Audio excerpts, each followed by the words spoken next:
invisible red thread connects those who are destined to meet, regardless of time, place and circumstances. The thread may stretch or tangle, but it will never break.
Your soulmate understands and connects with you in every way and on every level, which brings a sense of peace, calmness and happiness when you are around them.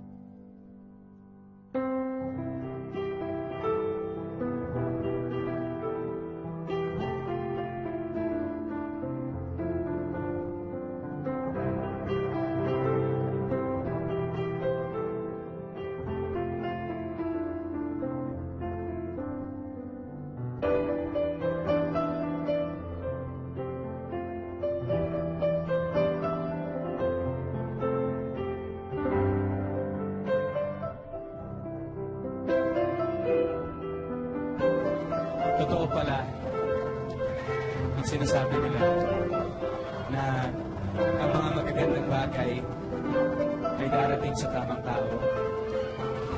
Sa tamang pagkakataon, walang labis, walang kulang, at makakamtan sa tamang panahon. Tama sila. Tinamaan na yata ako. Nangingiba ka at maaaring di lahat ay nasa iyo. Pero sinisiguro ko, isa lang ang pusong ito.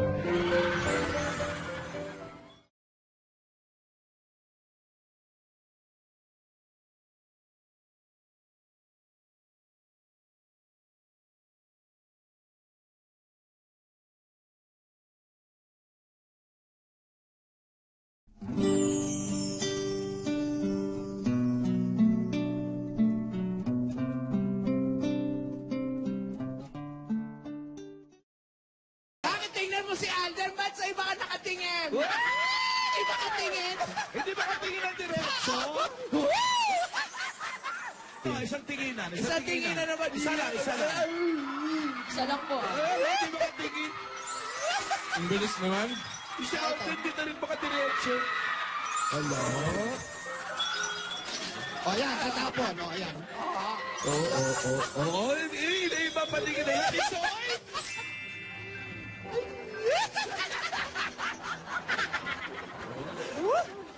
Surprise ka ba, me? Nagulat po ako. So, Salamat. Something's telling me it might be. It's telling me it must be you all of my life. Sana magtuloy-tuloy na to si Fer.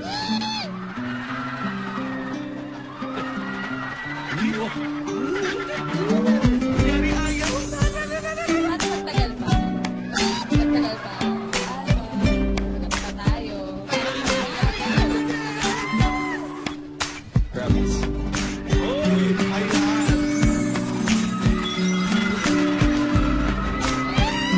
What is love?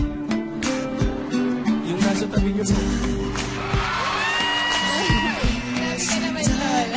Hindi talaga. Hindi na lang. Alam? 10 times. Richards.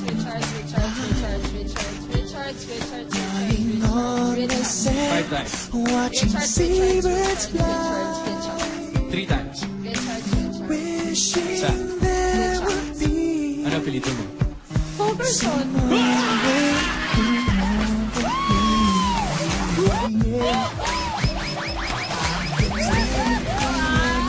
Kung magiging joke ako, gusto ko yung mapipikot ka. Bakit? Eh, para seryosohin mo naman ako. Ano ulit? Pakiulit. May kapilido mo na. Ano? Fulkerson po. Hindi na abutin ng Pasko ito. Memoriado na kami dito eh. Alden. Oh, abutin pa. Hindi ko nga po alam eh. Baka hindi na. Yes. MMF. Main Mendoza Fulkerson. Forever. Sino nga yung kamay mo? Paganto. Oh, ay, hindi naman pala ganun kalaki eh. Bakit hawak mo kung ulo ko?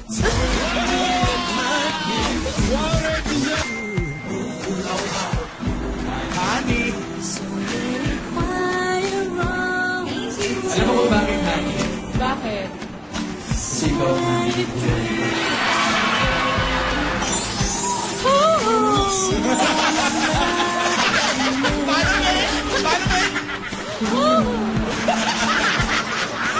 Salamat, Alden. Welcome. I love you. Love you. Atin kita. Pero ako alam mo, naniniwala talaga ako sa pala. Kasi akalain mo, buhay pa rin ako, kahit nasa iyo na yung puso ko.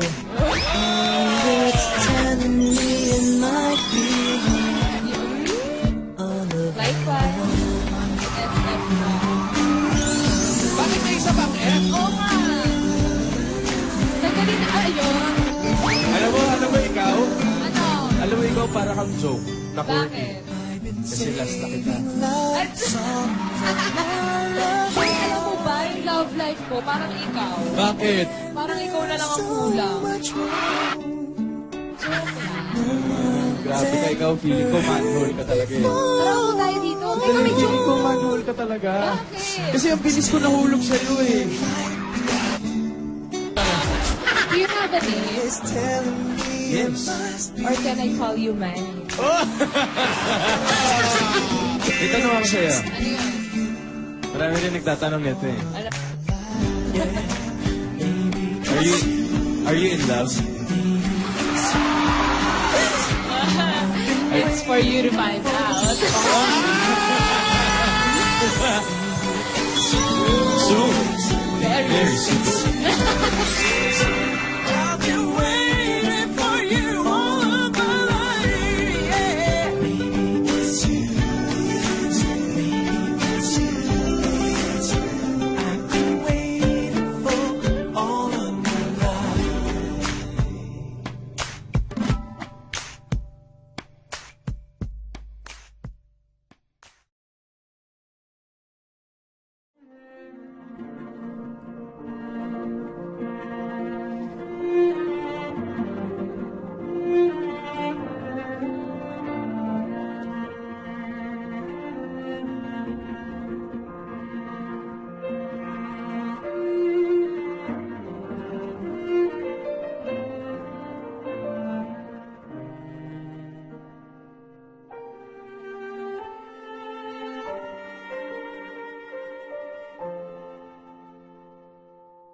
Sino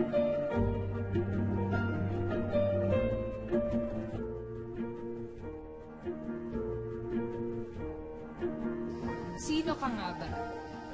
At paano mo masasabi na ikaw ay naiiba? Ano nga ba ang papel mo sa mundong ito? Ano nga rin ba ang papel mo sa buhay mo? Iyan ang mga bagay na tinatanong ko sa aking sarili. Madalas nga ay hindi ako mapakali.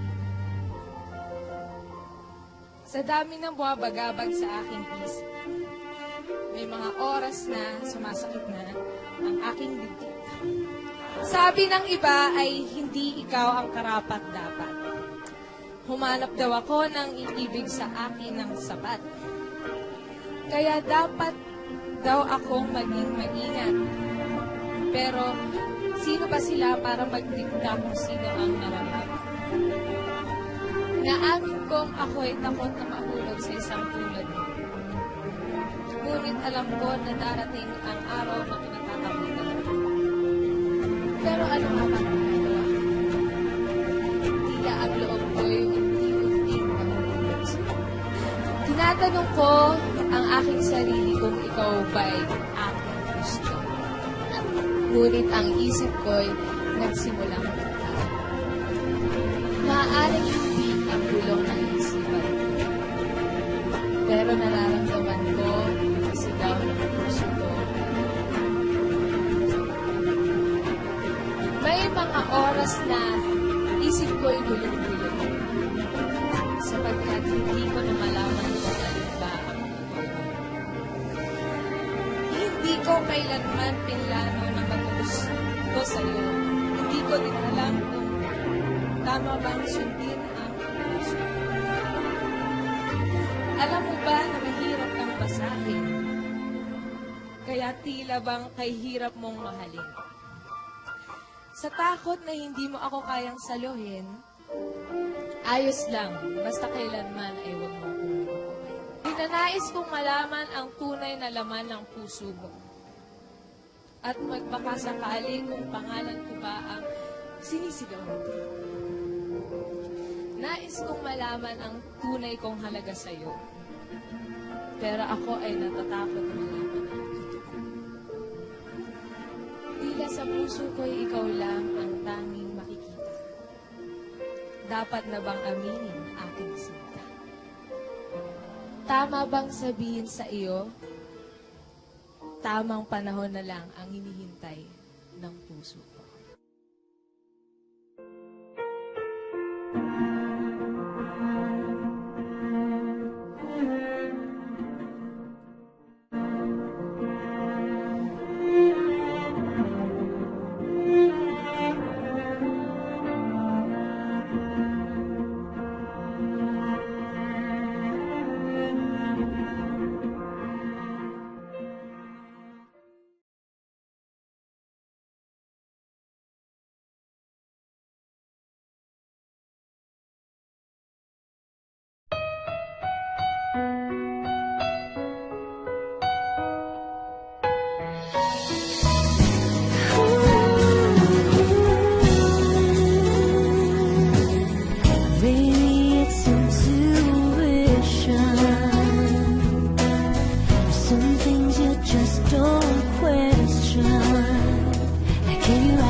The existence of soulmates is more a matter of belief.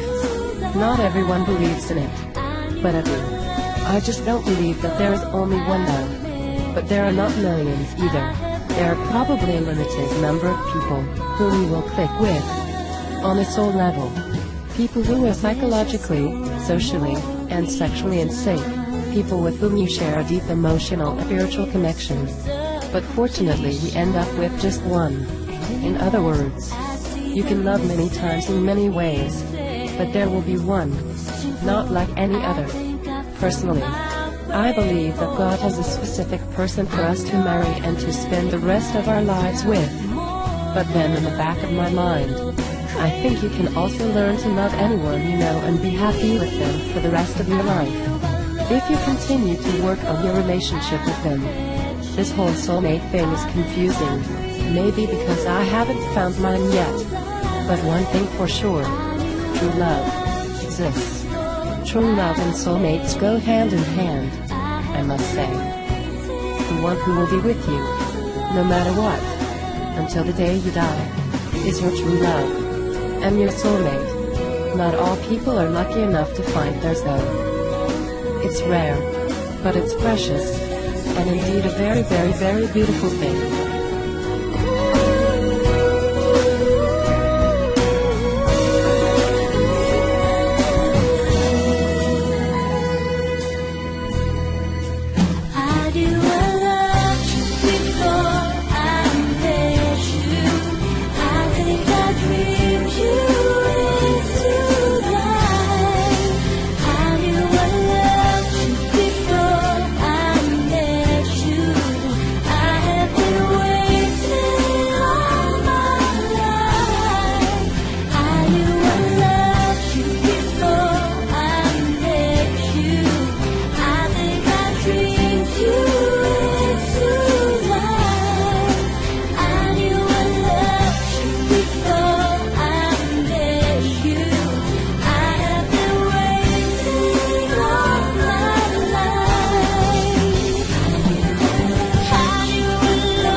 A true soulmate is like a mirror, reflecting back to you the aspects within yourself that are holding you back from being your wonderful and true self.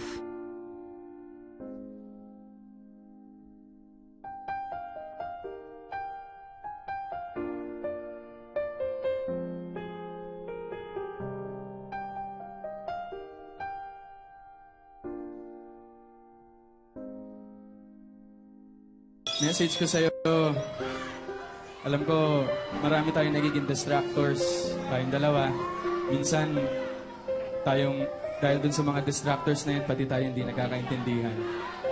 So, gusto ko lang sabihin sa'yo na lahat gagawin ko.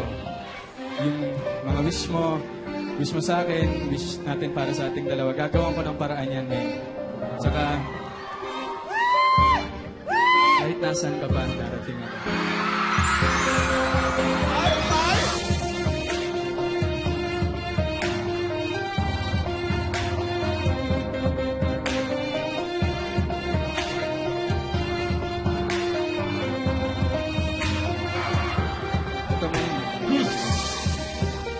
Itong letter E na to is for your eyes only. Dali, hindi pa ako tapos. Pag handa ka na, ako magsusuot sa'yo.